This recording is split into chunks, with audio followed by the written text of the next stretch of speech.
Hey everyone, in this video we're going to cover the rest of the NVBDCP, that is the National Vector-Borne Control Program. In the previous video we have already seen about the malaria control program. In this video we'll be covering the rest of the diseases like lymphatic filariasis, Kala Azar, Japanese encephalitis, chikungunya and dengue fever. So lymphatic filariasis is another major health problem, putting more than 550 million people of India at risk. So this is caused by the parasites Wuchereria bancrofti, Burgea malayi and the Burgea timori. So here I have a brief life cycle of the Burgea malayi, how it infects the man and how is it spreading to others. So here first an infected mosquito takes a blood meal. That's when the larva enters the skin, and here it develops in the human body, it develops into the adult stage in the lymphatics, which then produce the sheathed microfilaria that enters the peripheral circulation. So this is the microfilaria that is seen when we examine the peripheral blood smear, right? And then when another mosquito takes a blood meal, this gets infected. The microfilaria sheds sheaths and penetrates the mosquito's midgut. Now it's in the midgut and then migrates to the thoracic muscles. So here it then develops into the L1 larva stage, then molds to the L3 larva. This then migrates to the mosquito head and proboscis, and now when mosquito takes another blood meal, this larva it enters another man. So this is how the whole cycle is and how it spreads to one man to other. So here basically the definitive host is man, the intermediate host is the mosquito. So in mosquitoes we have Culex, Aedes and the Anopheles mosquito. They spread the Bancroftian filariasis, right? So for the control of lymphatic filariasis, we have the National Filaria Control Program. So it's basically an anti-larval operation which aims at source reduction, detection and treatment of the microfilarial carriers. It also includes morbidity management and IEC, that is the information, education and communication. Lymphatic filariasis control program has been in operation since 1955, and in 1978 it was merged with the UMS, that is the Urban Malaria Scheme, and in 2003 to 4 it was merged with NVBDCP, that is the Vector-Borne Disease Control Program. So according to this program, lymphatic filariasis elimination is defined as when lymphatic filariasis ceases to be a public health problem and when the number of microfilarial carriers are less than 1%, and the children born after the initiation of ALF, that is the elimination of lymphatic filariasis, are free from circulating antigenemia, right? So that's the definition of lymphatic filariasis elimination. That's when the carriers are less than 1% and the children born after the initiation of the program are free from the circulating antigenemia. So the strategy for this program is, one is annual mass drug administration, that is a single dose for 5 years or more. This interrupts the transmission of the disease. So I'll be discussing the drugs that are given in the further part of the video. So we also have something called the microfilaria detection test. So the most common test used for epidemiological assessment, that is a mass blood survey, is the blood smear, and the most sensitive method for detecting low density microfilariae is the membrane filter concentration method. So the second strategy is the home-based management of the lymphedema cases and upscaling of the hydrocele operations in the community health centers and the medical colleges. So first one is annual mass drug administration and the second one is the home-based management and increasing the surgery rates at the community health centers and the medical colleges. A new advancement is the APELF, that is the Accelerated Plan for Elimination of Lymphatic Filariasis. So in this, we have the triple drug therapy. This is for 2018. And the second one is community engagement for successful MDA, and the DEC medicated salt, and house to house visit advocacy. So these are the strategies included in the APELF. Now we have something called WHO LF elimination strategy. This is the global program to eliminate lymphatic filariasis. In this, we have the triple drug therapy, in which the drugs included are the DEC, that is the diethyl carbamazine, 6 mg per kg, albendazole 400 mg, which is given twice a year, and ivermectin. So this aims at mass drug administration when there's more than 65% coverage of 5 to 6 rounds of MDA in 5 to 6 years. This results in microfilaria rate less than 1%, and this is so called the elimination level. As we have discussed the elimination definition before, when we give it more than 65% coverage, this results in a microfilaria rate less than 1%. So according to the NVBDCA, the mass drug administration coverage should be 80% in India. So this is to achieve a microfilaria rate less than 1%, we need at least 80% in India. So what are the lymphatic filariatic predominant areas in India? So we have these two belts called the Bihar belt and the coastal areas. So in Bihar belt, you majorly have Bihar, MP and UP. So LF is more prevalent in these areas. And what is the alternative for this mass drug administration? We have something called the fortification of salt. So where the common table salt or the cooking salt is fortified with DEC. So the measurement is the 1 to 4 grams of DEC per kg salt given for 6 to 9 months. So this is an alternative for MDA. So next we have the next strategy in the WHO's elimination of ELF is MDDP, that is the morbidity management and disability prevention. So this is primarily to alleviate the suffering. The minimum recommended packages to manage lymphedema and hydrocele, it should be available at all PHCs. So basically we upscale the surgeries of hydrocele and the treatment of lymphedema, all of that. So coming to the end of the program of lymphatic filariasis, we should be ending it with the monitoring and the surveillance. In monitoring, we have the parasitical indicators, that is the firstly microfilaria rate. So this is species specific, right? So this shows the percentage of microfilaria in the blood in the population.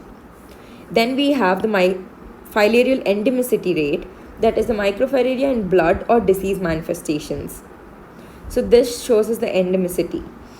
Then we have the microfilarial density.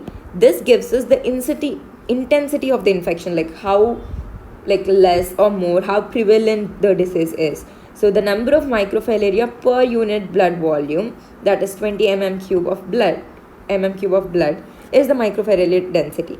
Then you have the average infestation rate, where the average number of microfilaria per parasite slide. So this gives us the prevalence of microfilaria, that is how many microfilaria cases are present at present, right? So this is about lymphatic filariasis. Moving on to Kala-Azar. Kala-Azar, also known as visceral leishmaniasis, is a protozoal disease that is endemic in the Bihar belt. So it's caused by the organism Leishmania donovani. The different strategies for elimination of Kala-Azar is, the first one is enhanced case detection and complete treatment. So enhanced case detection, we have something called active case search, where the health workers go door to door every fortnight to detect the cases and refer them to higher centers. So how does this visceral leishmaniasis patient present? So they present with fever, hepatosplenomegaly, weight loss, and anemia. So these are the symptoms of the visceral leishmaniasis. And then once after detected, we have treatment. So where the drug of choice is liposomal amphotericin B, given at the rate of 10 mg per kg, a single dose. Another drug of choice is miltefosine, where oral capsules are given. If age is more than 12 and weight more than 25 kgs, it's given at the rate of 50 mg BD. If it's less than that, it's given 50 mg OD. And if the child is less than 12 years, then we give 2.5 mg per kg body weight. Right? The other drugs preferred are the amphotericin B and the parabomycin. This strategy also includes introduction of the RK93 rapid diagnostic kits. So this is essential for rapid diagnosis and initiating treatment quickly. The second one is the vector control, which is a primary step for interruption of transmission. So here the vector is the sandfly. Earlier we used to use DDT, but now it's been replaced with the synthetic pyrethroid due to the resistance. The next strategy is communication for behavioral impact and intersectoral convergence. So where we educate people and ask them to stay aware of the symptoms of Kala Azar in the sandfly. Then we have the capacity building, monitoring, supervision and evaluation of the program and the cases, research guidelines on prevention and control of Kala Azar. So this works basically, suppose if Kala Azar has developed any resistance to the control we are using, and what to do if it has developed resistance, and we work on the next guidelines. So the recent one is the Accelerated Plan for Kala Azar Elimination 2017, where the goal is to improve the health status of the vulnerable and the at-risk population living in Kala Azar endemic areas, that is the Bihar belt mostly. So it no longer remains a public health problem by the end of 2017. So its target is to decrease the incidence to less than 1 per 10,000 population at sub-district level. So this is about Kala Azar. Moving on to Japanese encephalitis. Japanese encephalitis is caused by the group B arbovirus, that is the flavivirus. Moving on to the host factors. So pigs are known to be the amplifier host. So what does this mean? That means the pigs themselves do not manifest overt symptoms, but they circulate the virus. Even the cattle and buffaloes are infected but are not the natural host for the virus. The birds are also involved in the natural history, but they are not the definitive host. The man is the incidental dead-end host. So man-to-man transmission is not seen, and mostly even in man, 85% are the children affected under 15 years of age. And the vector for JE is the Culex tritaniorhynchus. So this is the most common and the most important vector. The others are the Culex vishnui and the Culex gelidus. Moving on to the strategies for Japanese encephalitis control. Firstly, we have the strengthening of the surveillance and the activities in the sentinel sites. That is where there are hidden cases and unidentified cases. So we strengthen these activities and refer them to the tertiary healthcare centers. Early diagnosis and proper case management. Integrated vector control, that is indoor residual spray. Personal protection and use of larvivorous fish, capacity building and behavioral change communication. Moving on to dengue fever. So the dengue fever, for the control of the dengue fever, which is caused by the Aedes aegypti, the measures taken by the government of India is, in first thing surveillance, we have the case management, where there is laboratory diagnosis and clinical management. Early diagnosis is done by ELISA based NISI kits, and then we have vector management. In vector management, we have environmental management for source reduction, and then chemical control, personal protection and legislation. Then we have the outbreak response, where epidemic preparedness and media management is maintained. Then we have the capacity building, where there's training, strengthening and operational research. And then we have so basically in capacity building, we have the training and the operational research. In BCC, that is the behavioral change communication, we have social mobilization and IAC, information, education and communication. Then we have the intersectoral coordination with the ministries of the urban development, rural development. We basically are coordinating with everyone and achieving a result. Then we have the monitoring and the supervision, where we have analysis of the reports, field review, field visits and the feedback. Next, moving on to the global strategy for dengue prevention control 2012 and 2020 by WHO. The main aim is to reduce the burden of this disease.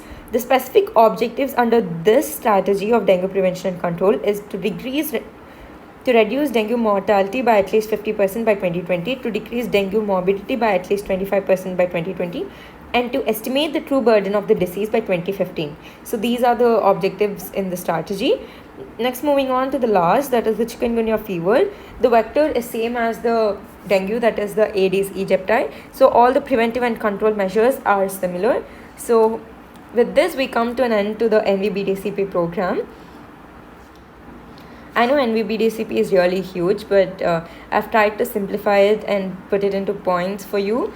And I hope this video has been helpful. If you like the video, please do like, share and subscribe to One Stop Medicals. See you there.